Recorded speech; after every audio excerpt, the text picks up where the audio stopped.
ولا يحل على طعام المسكين فويل للمصلين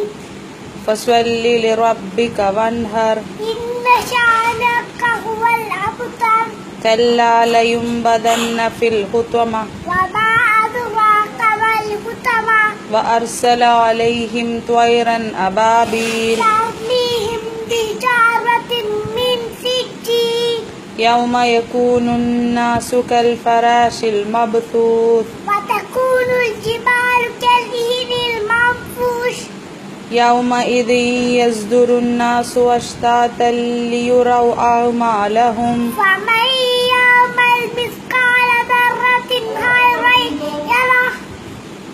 ثم كلا سوف تعلمون كلا لو تعلمون علم اليقين وإنه على ذلك لشهيد وإنه لحب الخير لشديد ليلة القدر خير من 1000 شهر تنزل الملائكة والروح فيها بإذن ربهم من كل أمر وما تفرق الذين أوتوا الكتاب إلا من بعد ما جاءتهم البينة وما أمروا إلا ليعبدوا مخلصين له الدين حنفاء ويقيموا الصلاة ويؤتوا الزكاة وذلك دين القيمة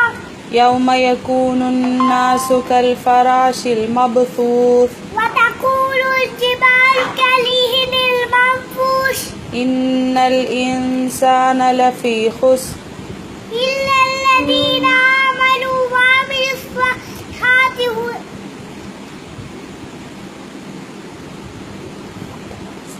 وتواصوا بالحق وتواصوا بالصبر وما أدراك ما الحطمة نار الله الموقدة إيلافهم رحلة الشتاء والصيف فليعبدوا رب هذا البيت ولا أنا عابد ما عبدتم ولا أنتم عابدون ما أعبد ومن شر غاسق إذا وقب ومن شر النفاثات في العقد سيصلى